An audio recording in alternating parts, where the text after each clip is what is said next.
Hello, everyone, and welcome back to Reality Bites, the show where we talk about all the greatest hits reality TV shows have to offer us.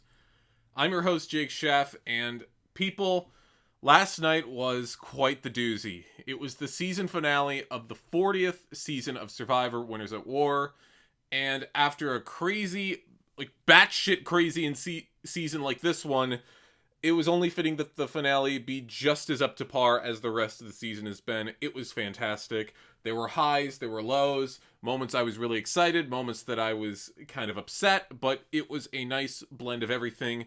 And all in all, I think we had a very satisfying conclusion to a very incredible season. I'm not going to waste any more time. Let's just jump right into it. Survivor, Season 40, Episode 14. It all boils down to this. So jumping into the episode, we had 5 contestants still left in the game. Ben, Denise, Michelle, Sarah, and Tony. All 5 played incredible games, but their fates in the final tribal council were still in question because it all depended on who was going to come back from the edge of extinction. There were 14 people playing in that challenge, and only one of them was going to come back into the game. We had Natalie, Amber, Danny, Ethan, Rob, Parvati, Yul, Wendell, Adam, Tyson, Sophie, Kim, Jeremy, and Nick. All of them fighting for a shot to come back into the game. And thanks to them winning fire tokens on the edge, some of the contestants, Parvati, Yul, and Wendell, each managed to buy themselves an advantage in the challenge to come back. Whereas Natalie, Queen Natalie, who won herself 14 fire tokens, ended up purchasing 3 advantages to come back into the game, which put her in a whole different league than anybody else. And I know what I was saying last week about me having mixed feelings if Natalie came back or not. And honestly, watching the episode, I was really hoping that she wasn't going to win, even though I felt deep down in my gut that she was, because I didn't want a repeat of what happened with the last time they did Edge of Extinction, with Chris winning. Even though I was fine with Chris. I liked him, and I think he really did as much as he could do, given how much time he had left in the game. I would prefer not to have that be the way we ended such a monumental season like this.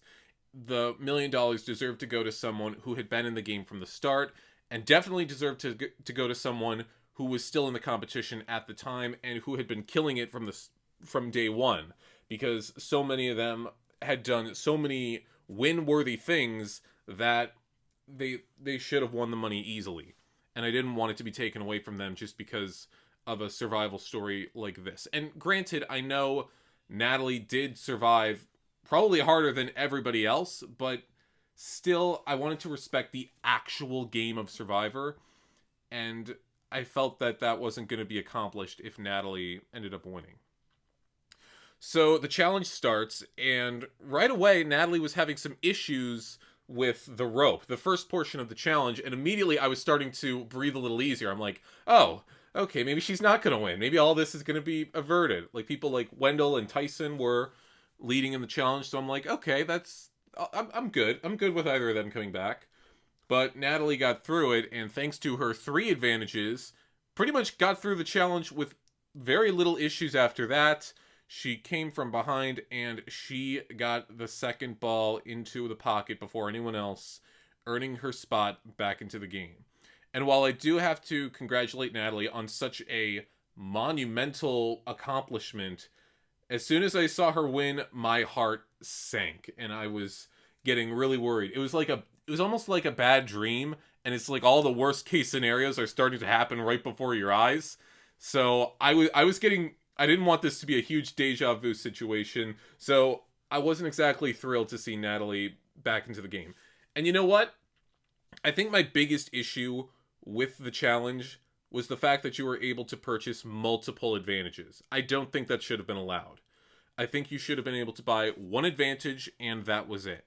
And spend the rest of your coins on food or anything that you possibly could to build up your strength. The purchasing multiple advantages just seemed like overkill, and it gave her way too big of an edge on the edge and made it almost impossible for, I mean, okay, it wasn't impossible because people were pretty close, but it was just a monumental feat for anyone to accomplish at that point with Natalie being so overpowered. So, I don't know. Just certain things I wasn't crazy about. But she was back in the game, and I had to keep telling myself that I didn't think she was going to win. Like, I told myself that same thing like 20 times throughout the whole episode. So with Natalie back, that means that the 13 other people on the edge, their journey was over, and they were all going to be headed to Ponderosa for a much-needed recharge and to get their heads in the right place to help figure out who was going to win the money. And Jeff talks to everyone to see how they're doing and what the experience on the edge meant to them. Kim was explaining how she came out of this so much stronger. Parvati was surprised that she even had anything left in the tank after her 3 trips on Survivor before. Rob and Amber were just talking about their love for each other and their love for their family. But the one that really got to me was Ethan, and how, as we've established throughout the entire season, he is a true survivor, having beat cancer multiple times. And how some of the money that Survivor raised in their Stand Up to Cancer project actually helped to fund the drug that helped save Ethan's life. So Survivor literally helped save his life. And it doesn't get much better than that. That is incredible. And every single person on the edge, every single person this entire season has done an amazing job. They each brought something to the table. I'll go through everyone at the end and say what I liked about them or what I'm happy that they brought to the game. But for now, I'll just keep going with the episode. Their journey on the game was done, and they were all cast away to the edge of extinction. Meanwhile, Natalie returned to the Koru beach, and everyone was pretty much just staring at each other like, now what? Because Natalie coming back throws a huge wrench into everything. And while she was there, Natalie decided that this could be the opportunity to throw somebody under the bus.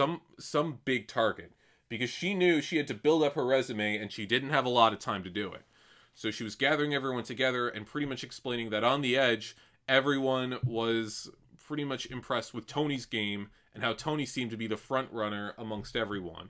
And she said this in front of Tony, and it sounds like what she was saying was mostly true, since Tony did get a lot of praise at the end of the episode from the jury. But Tony, hearing that the jury now really, really loves him, that makes him both excited but also a little nervous because he knows Natalie's going to be gunning for him. So Tony and Sarah decide to meet up together, and they agree that Natalie needs to go home as soon as possible. But Tony brings up the theory that Natalie possibly has an immunity idol, which I knew that she already did. But Sarah and Ben were both adamant and so confident that she did not have one, which I was just at the TV like, you dummies. Then again, they didn't know they could buy idols. I don't think they knew that you were allowed to buy immunity idols on the edge, so I'll give them that. But Tony was very smart to realize that Natalie had something up her sleeve. And honestly, I thought Natalie had 2 idols, because last episode, Tyson told her that if Natalie came back into the game, he would give her the idol that she gifted him. But that didn't happen, thankfully, because that would have made me even more upset for Natalie to have 2 idols right off the bat, effectively giving her a free ride straight to the Final Four. It ultimately didn't matter, but I was still happy that she came into the game only with 1. So we come to the immunity challenge, and it's another big one. You gotta go through all these paths, get a bag of puzzle pieces, and then climb up the steps to solve a 3-tier puzzle.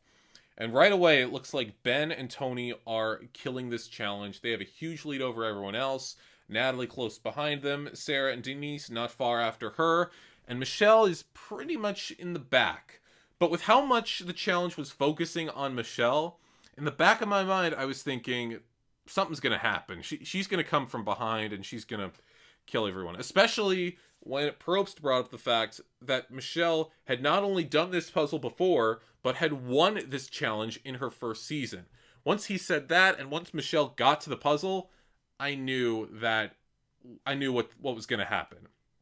And I was right. Michelle figured out the puzzle almost immediately and blew everyone away, left them all in the dust, and Michelle won her second immunity challenge in a row, guaranteeing herself a spot in the final 5.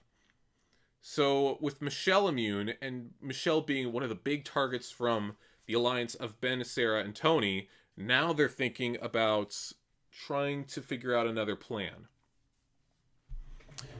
Ben and Sarah are still adamant that Natalie should be the one to go home, but Tony is still trying to tell them that Natalie has an immunity idol. But Ben and Sarah don't want to hear it at all. They are so confident, but they're also so naive to the facts of what's really going on.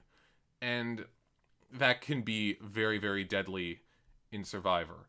Thankfully, Tony and Ben each have an immunity idol, but both of them want to save those idols for the next round in the game, because that next round is the last time that they can use them.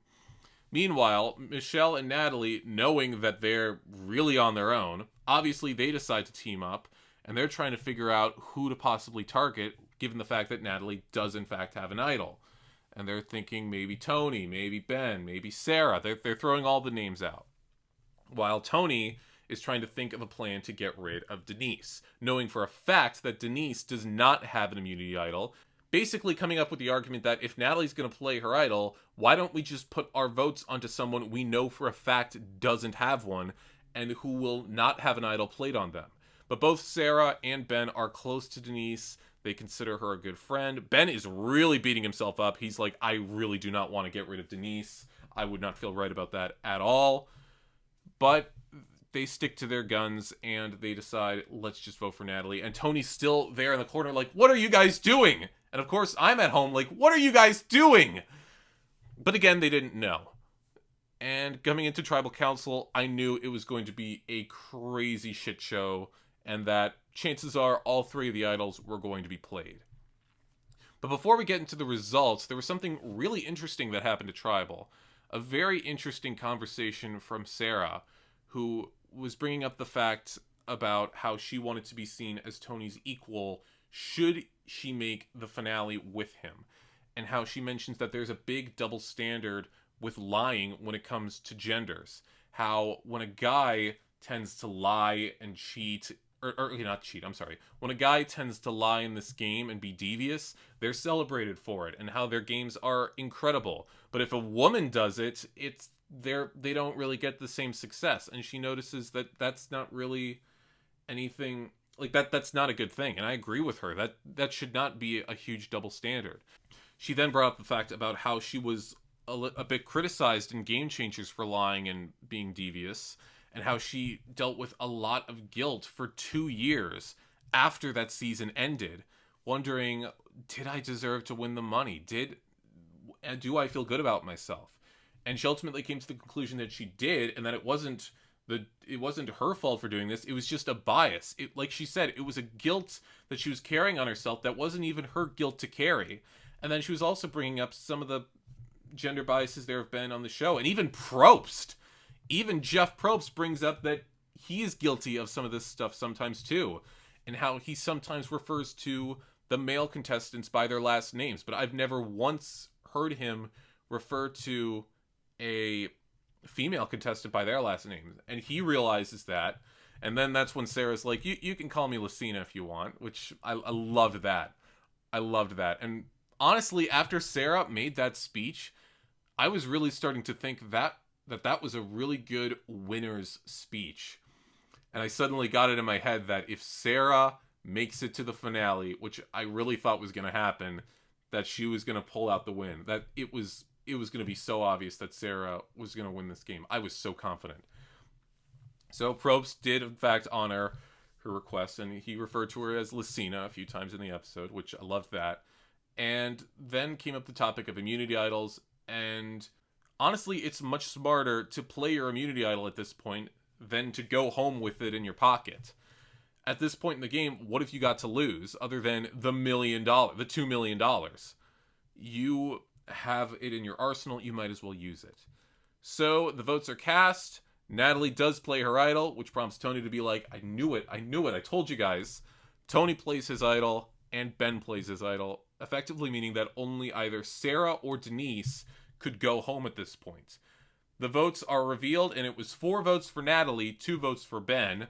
None of those votes counted, which made it only the second time in Survivor's history, other than that vote from Survivor Cambodia where Kimmy went home, that no votes counted at Tribal Council and they had to do a revote. And Jeff explained that if that vote should end in a tie, that Sarah and Denise would then compete in a fire-making challenge, which I thought that was fair given the rules. So everyone voted, and honestly, I thought for sure we were going to see a fire-making challenge. I expected Tony and Ben to both vote for Denise. I know they didn't want to, but they really didn't have much of a choice at this point. But I thought that by wanting to split up the big alliance, that Natalie and Michelle would have taken the risk and voted for Sarah. But that didn't happen, and Denise instead got all 4 votes and was voted out of the game, which I think was a huge mistake by Michelle and Natalie, as after Sarah's incredible winner's speech, as I'm now calling it, that they should have taken the shot and gotten rid of her while they had the opportunity. But they didn't, and Denise was sent home instead.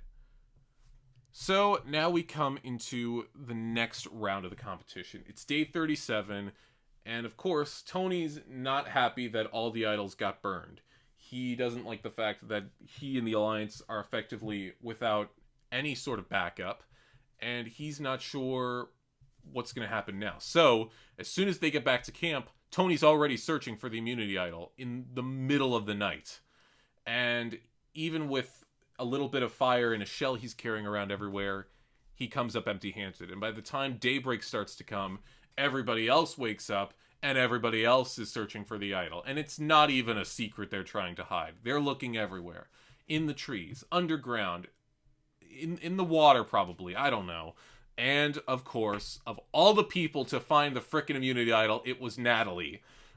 So that's why I said it didn't matter in the end, because she found another immunity idol. So, wasn't really happy about that, but I'm like, you know what, whatever. Just because I was still telling myself that maybe Natalie wasn't going to win against Sarah, but I really wasn't sure at that point yet. I was still trying to tell myself maybe she could pull it out, and I was still worried about the outcome. So Natalie found the idol, she told Michelle, and Ben and Tony, having both come up empty-handed, they're starting to think, I think they found the idol, and they were getting worried. And they knew they had to win the immunity challenge, because if either Michelle or Natalie won the challenge, then the other one would play the immunity idol, and then they're screwed. So the immunity challenge comes up, and it's a pretty straightforward challenge. It's a close battle throughout everybody, and Tony manages to win immunity for the 4th time this season, putting him just 1 win away from tying the record for the most immunity challenges in a single season.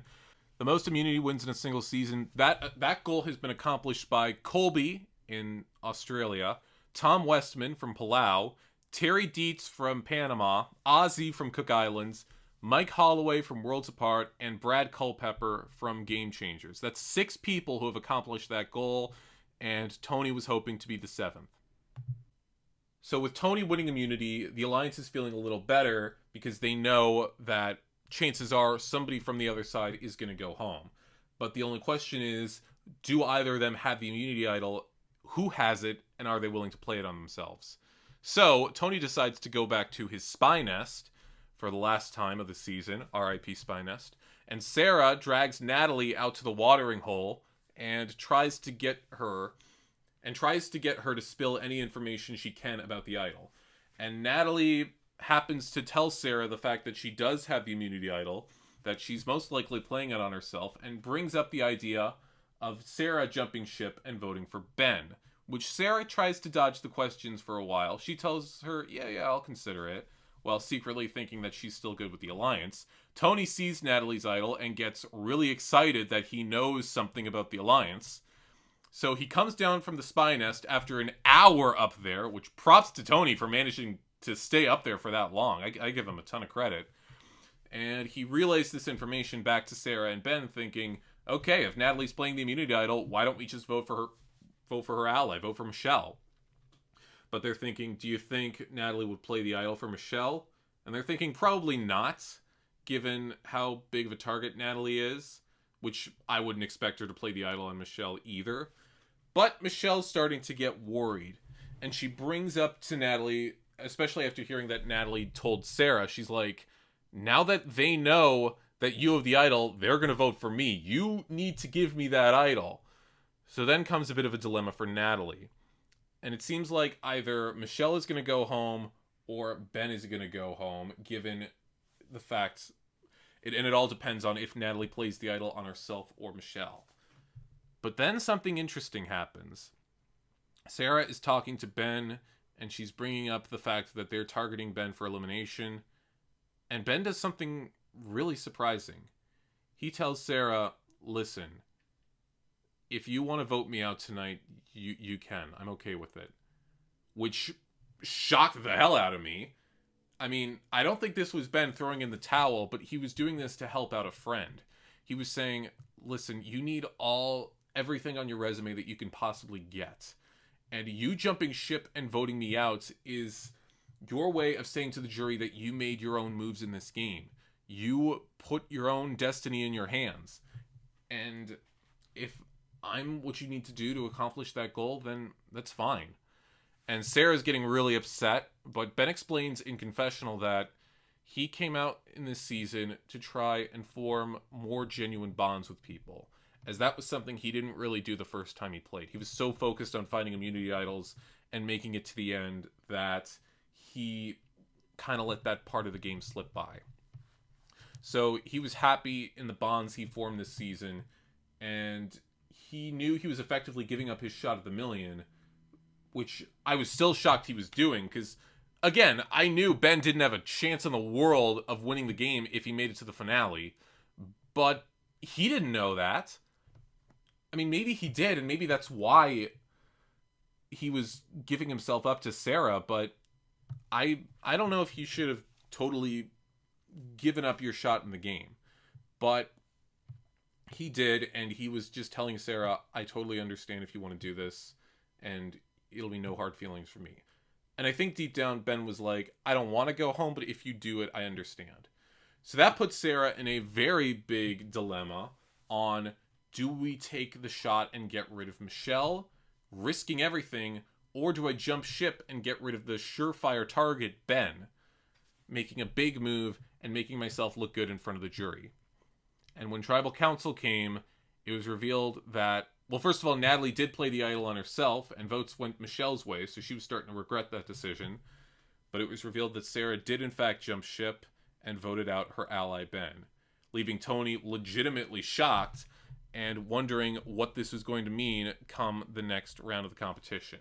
And honestly, the fact that she voted out Ben, I don't know if that was a good idea, honestly, because Michelle was a bigger threat up against the jury, I felt, and Ben was a number, and that gave you a much bigger chance for your alliance to win the next immunity challenge, effectively getting rid of Natalie and accomplishing your goal of making it to the end.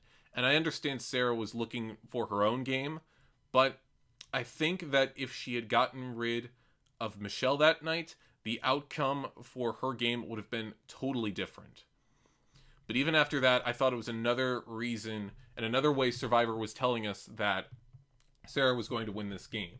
And honestly, after I took a good look at the Final Four, that's when I was finally able to calm myself down and tell myself that even if Natalie made it to the end of this game, even if she did make it to the final three, I truly was confident that she was not going to win. Because here's the reason why Chris was so successful on Edge of Extinction. He was fortunate enough to be put up against two people, Gavin and Julie, who, although they had been in the game all 39 days, didn't really do so much throughout their time in the game.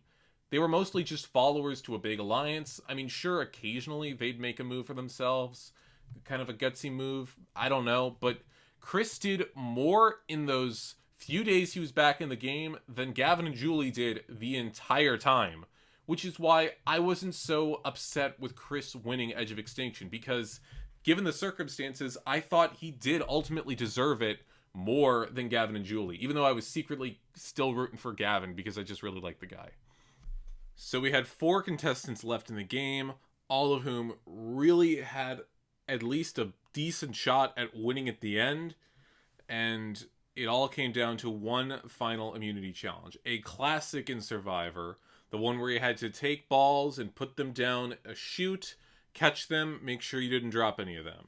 It was a challenge they've done multiple times, and that every time they had run it, the person who won the challenge ended up winning the game. So that was a nice little bit of Survivor trivia to consider during that run. I was really rooting for Sarah or Tony to pull it out, thinking that would be the best case scenario. Put Michelle and Natalie in the fire making challenge, and then just kill whoever, or just destroy whoever makes it to the end at the final tribal council. But unfortunately, that did not happen. Tony was out pretty early. Sarah was soon after that, and I knew, seeing Michelle and Natalie as the last two, I'm like, they're going to take each other, so I knew that Cops R Us was going to be destroyed no matter what. Natalie won the final challenge, which of course she did. And as soon as everyone gets back to camp, everyone starts practicing fire. Even Michelle, because even she couldn't confirm her own safety. And secretly, a part of her did kind of want to play in fire, seeing it as the ultimate test and the ultimate way to earn your spot in the finals. But Michelle's practicing fire, and she is a total beast at it, getting fire almost instantly. Sarah and Tony are practicing in their own private section. Sarah's doing pretty decent, but Tony's not having a lot of luck. So I was already preparing myself. I'm like, all right, this is Tony's swan song. The girls are going to make it to the end, and Sarah's going to win. That's what I thought was going to happen. And so Sarah and Tony were both getting a little emotional because they knew that this was likely going to be the end of Cops R Us. They knew that they were going to be separated that night, but they were also kind of happy that if anyone was going to take either of them out, it was going to be each other. Sarah said, "I'd rather shoot my own partner than have somebody else shoot him," which is, I think that's what she said. It was kind of a weird way of phrasing it. But I kind of saw it as like a buddy cop film where it's like two crime partners, last day on the job before retirement, and one of them gets shot in the line of duty. And it leaves the other one just a total wreck. Sure enough, Natalie did take Michelle to the finals, leaving the Cops R Us duo to fight it out and play to see who was going to claim the final spot in the finale. Was it going to be Sarah, or was it going to be Tony? But and deep down I was telling myself that whoever won this fire-making challenge was going to win the game. Even though I was still so sure Sarah was going to pull it out, I thought if by some miracle Tony wins, Tony's winning the game. There's no question. And also, just a quick little note to mention, it did cross Natalie's mind to pull the same move that Chris Underwood made, to give up her own immunity so that she herself could be the one to defeat Tony. But that she decided not to, given that she wasn't 100% certain in her fire-making skills, and that she didn't want to risk her spot in the finals. So Sarah and Tony competed against each other in fire, and it was probably one of, if not the most intense fire-making challenge I have ever seen in the history of Survivor. It went back and forth, flames were rising, flames were dying. Tony had a bit of a lead at the start, but he started to go out, and then Sarah had a huge fire. It was burning the rope. I thought, there it is, Sarah won it. But then that fire started to die down, and Tony started to come back from behind. And then both fires were burning the rope. I didn't know what was going to happen, and Tony's rope burned first. And even I at home let out a no, because I was so bummed to see Sarah leave after how incredible she was performing this entire episode. But deep down inside, after the shock settled, I was realizing the fact that Tony had made it to day 39, and that Tony had most likely just won $2 million. But even still, it was still upsetting to see Sarah leave. I was really pulling for her. I thought she had a huge shot to win at the end, and it was disappointing, but I was still excited to see the battle we were going to see in the finals. And Sarah should definitely keep her head up high, because she performed one of, if not maybe one of the greatest games this entire season. So I hope she takes that with her. Sarah was voted out, Lacina was voted out. Cops R Us was officially dead, and we had our final three: Natalie, Tony, and Michelle. Day 39 came. They had the traditional Day 39 breakfast. Everyone was celebrating. And then you come into the final tribal council, and you were doing like the outwit, outplay, outlast sort of thing. And everyone kind of had some sort of tool in their arsenal to try and bring up. Natalie was bringing up her determination and perseverance on the edge of extinction, bringing up the fact of how many challenges she won on the edge, how she had so many fire tokens, and how she really did play a factor in this game, even if it was a much different game that she was playing. How she shipped several advantages into the game, like the safety without power, the extortion advantage, Ben's disadvantage that caused him not to play in the challenge, like all sorts of things. Tony was bringing up how he was coming into this game playing much differently than he did in Kagayan and in Game Changers, how he tried to come in with a much more laid-back approach, how he kind of let his humor and his charm take over the first few points of the game. And even as he was talking to the jury, he was making them laugh about how he had a SpyNest and how he was so bummed to get the extortion advantage. How he's like, I thought I was going to win it. And then it's like, oh no. I've been working on my Tony impression. It's not bad. I'm not going to lie. And how later in the game, when he had a bit more security, that's when he can kind of go a little more nuts, start finding advantages, start playing this game like the Tony we all know and love, and how he was so excited to have made it to the final three. And as for Michelle, she was bringing up the fact about how in the first time she played this game, she only went to like 6 tribal councils, but this time she went to 15 and didn't have immunity for a lot of them, and how she was really not sure if she deserved her win the first time she played, and wanting to come out here and prove to everyone that she is a good player and that she could win this game again. And how she was on the bottom for a good portion of the game. She won immunity challenges, she played advantages, and that she had a lot going for her. It was a lot to consider for the jury, and regardless of the outcome, all 3 of them praised the final 3 for even making it to the end in a season of all winners. And that alone is an accomplishment in and of itself. So, honestly, after everything was said and done, I was still confident that Tony was going to pull out a win. I didn't know who was going to get second. I knew Natalie was inevitably going to get some votes. Like, I knew people like Parvati and Jeremy were going to vote for her, but I didn't expect her to get a ton. I knew that with Tony's dominant gameplay, that the win was most likely his.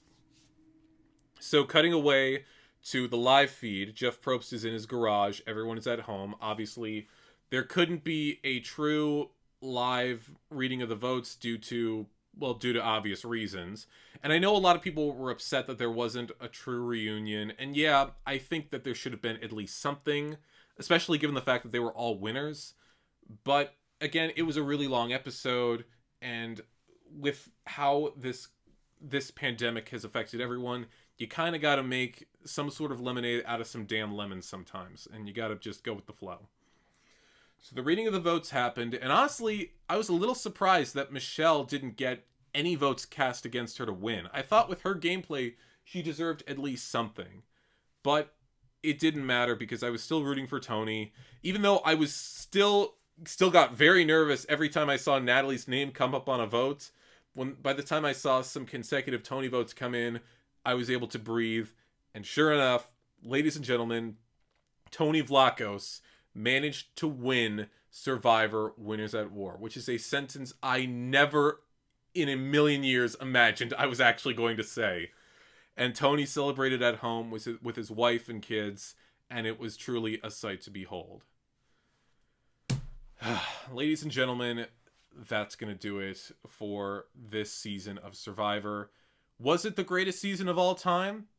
I don't know if I'd put it at the top, but it was certainly up there. It was great to see everyone play this game and everyone to go up against the best of the best. And honestly, everybody brought something to the table, whether they were only in the game for a few days or they were in it till the very end.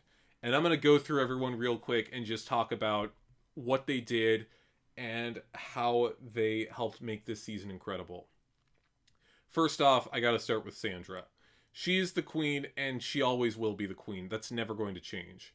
Sure, it was a little disappointing for her to not really give the Edge of Extinction a chance, but it was nice to know that she knew her limitations, and with how cocky Sandra can sometimes be in this game, it was nice to see this different side of her. She knew she wasn't going to pull out a win at that point, even if she was likely to come back, and that she knew it was time to literally hand the torch over to somebody else.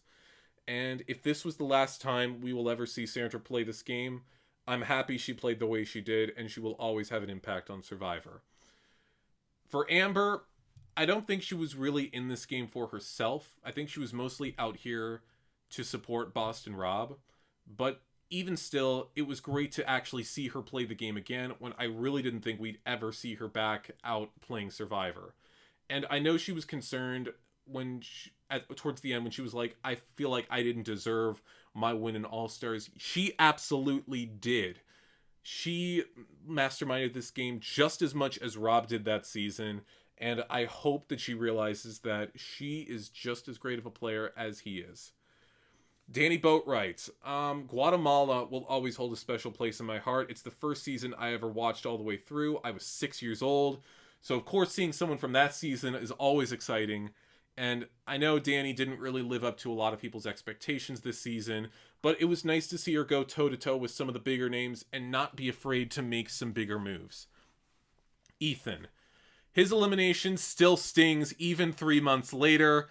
I really want to see Ethan come back again. I don't know if that's going to happen realistically, but just for him to be able to play this game again was a huge accomplishment, and it was good to see him. It was great to see him accomplish what he was able to accomplish on the Edge.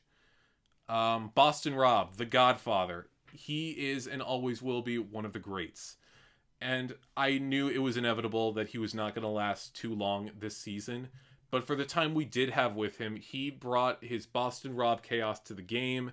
He did what he had to do. He did an incredible job, and I think this was a good note for him to end out on. 188 days playing Survivor, that's got to be the record. And I don't know if we'll ever see him play this game again, probably not, but he will always leave a lasting impact. Same with Parvati. Again, somebody who I didn't really expect to make it too far in the season. I thought she would have made it a little farther, but not super far.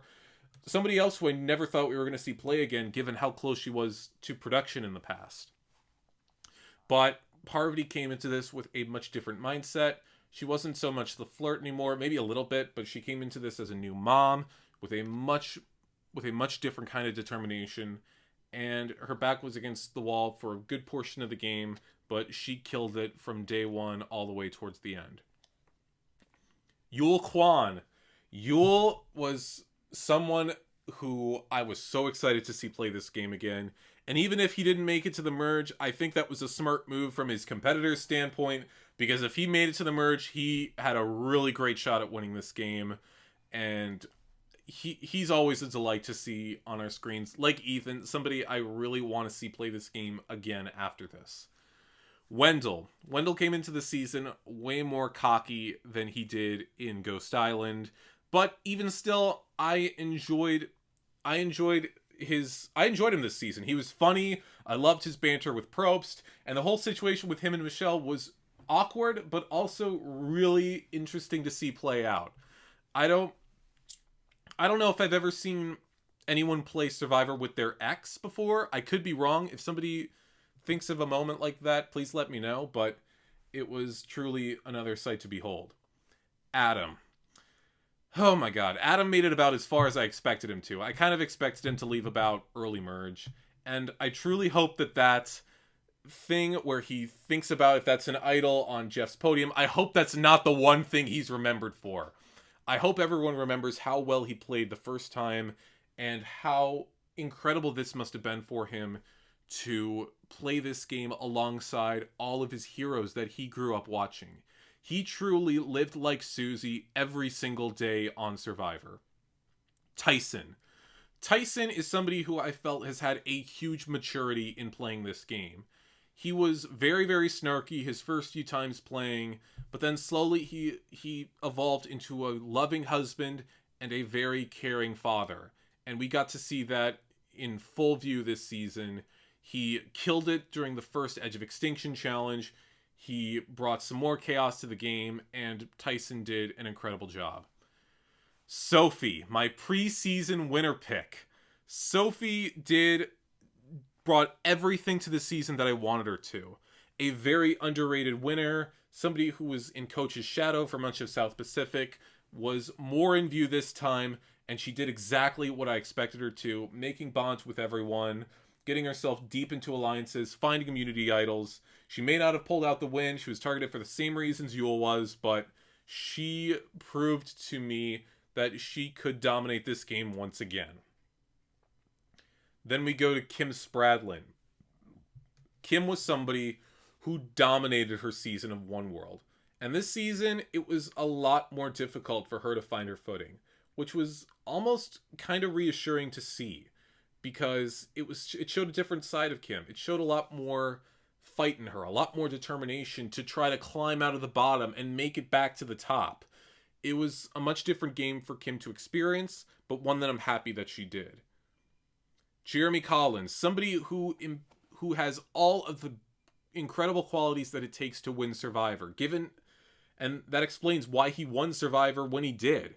He dominated this season once again, winning immunities, forming bonds, and just he was incredible. I'm sorry if I keep repeating myself. It's hard to think of specific things to say for 20 contestants, but I'm trying my best. Jeremy was somebody who I thought had a real genuine shot at winning this game, and he did incredibly well for his third attempt at Survivor. And, might I add, he is the only male contestant who have played this game 3 times to have won immunity in every single one of those seasons. Not even Ozzy can say that, which is surprising. Then we come to Nick. Nick was the most recent winner out of everyone playing this season. I thought he was going to get eaten alive early on, but he managed to hold his own against some of the much bigger dogs in the Survivor community. He lasted well into the game. He was shifty, he was sneaky, and he pulled off a really great run this season. Denise. I am floored that Denise made it as far as she did. I thought she was going to be one of the first few contestants gone, but I'm happy that she made it as far as she did. And oh my god, did she have an incredible game. She found immunity idols. She snuck herself into big alliances. She single-handedly voted off the Queen of Survivor. It was her vote and her vote alone, and nobody else can say that. And that's something Denise can take with her for the rest of her life. And it was incredible to see her play the way she did, and I'm so happy that she totally exceeded my expectations. Ben, I know I was saying that Ben didn't have a shot in hell at winning this game, and honestly, I was really secretly hoping that we were going to see him get his torch snuffed, given how I wasn't really thrilled about the way he won in Heroes, Healers, and Hustlers. But even when he was voted out, I was sad to see him go, especially with him pretty much throwing in the towel to give Sarah an opportunity to build her resume and for her to help win her game. And even though it didn't work out, it showed that Ben had become a much different person this season, focusing on the social bonds with other people and bringing in the experience much more this time than he did the time before. Lacina. Sarah Lacina, probably the one person who I could honestly say played this game better than Tony this season, because she would have killed it if she made it to the final Tribal Council. She was right there with Tony every step of the way. She had totally gone from being total rivals with Tony the first time they played at Cagayan to being an unstoppable duo, almost unstoppable duo, this season in Winners at War. She formed bonds. She was tight with everyone. And I think that those bonds would have easily helped her win this game. She is one of the greatest people to ever grace our screens for Survivor. And she has had an incredible run this season and any season that she's played. Michelle. She came into this season with a lot to prove, because she felt deep down that she did not deserve her win in Co-Wrong against Aubrey and Ty. But she absolutely proved everybody wrong this season, and prove to everyone why she won and how she could have potentially won this game again. She snuck by vote after vote. She won crucial immunity challenges. She played advantages. And she played a way more open game than she did in Ko Wrong. And honestly, I thought this should have been the game she should have won for rather than the one in Ko Wrong. But regardless, Michelle did incredible. And I hope that she proved everyone who ever doubted her wrong. Natalie. I know I was giving her a lot of crap throughout this entire episode about how I really wouldn't have been thrilled if she had won this game.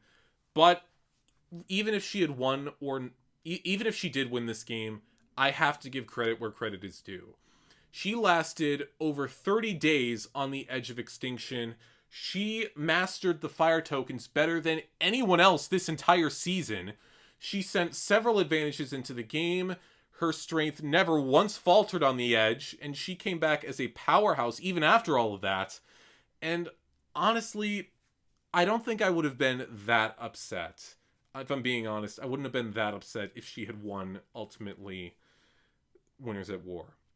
I'm still happy Tony pulled out the win, but Natalie did kill it this season, whether anyone wants to admit it or not. And she did master the game of Survivor, even if it was a different game. And finally, Tony Vlachos, the king of Survivor. If you had told me at the start of all of this that Tony was going to win this game, I never would have believed you. I thought it would have been a miracle if Tony even made it to the merge. That's how little faith I had of him. Mostly given how much of a target he was right off the bat in Game Changers. But his strategy worked flawlessly. He was charming. He was friendly. He was goofy. He was incredible these first few days. And once we got to the merge, we got to see him play much harder than he ever did earlier in the season. He found idols. He formed alliances. He made a bond with his former arch enemy from Cagayan. Okay, I don't know about arch enemy, but former rival. He won 4 immunity challenges, and here's the most surprising thing about all of this. He made it all the way to day 39 without having had cast a single vote cast against him. Not a single person wrote down Tony's name that entire season until the finale. If everyone had voted for Tony at the jury, he would have accomplished only the 3rd perfect game in the show's history. The only 2 other people who accomplished that were JT and Cochran. Nobody else can say they've done that. And even though that didn't happen, Tony killed it this season. He proved to everyone why he truly is one of the best. He bounced back in a huge way after his disappointing run in Game Changers. And he is and always will be the king of Survivor. If Sandra's the queen, Tony is everyone's king. And man, was that a way to end an incredible season like this. And I know we still don't have any word on Survivor Season 41. I mean, we know it's happening, but we just don't know when, given everything that's happening in the world right now. But we just got to have faith that everything's going to be okay. The show will be coming back in some way, shape, or form eventually, even if we do have to wait a little bit. They're saying they're going to be back in the fall. I honestly don't know if that's going to be the case. But regardless, I can't wait to see what Survivor has in store for us next. They got a tall order to try and beat. This season was incredible, and I'm happy that it ended the way it did. So that's going to do it for us today on Reality Bites. This is going to be the last episode for now. I'll be back eventually for the next season of Survivor, whenever that may be. If you guys had any thoughts about how I did throughout this series, leave your thoughts in the comments below. I know probably my style wasn't perfect, but I'm still working on things. Hopefully when I come back eventually, things are going to be worked out a bit better. And if you guys want more stuff from me, you can check out my my other channel, 2319MI. Link in that channel is in the description below. But that's going to do it for now, guys. Thank you so much for coming along on this ride with me. But for now, I have to sign off. This is Jake Schaff. I'll see you next time.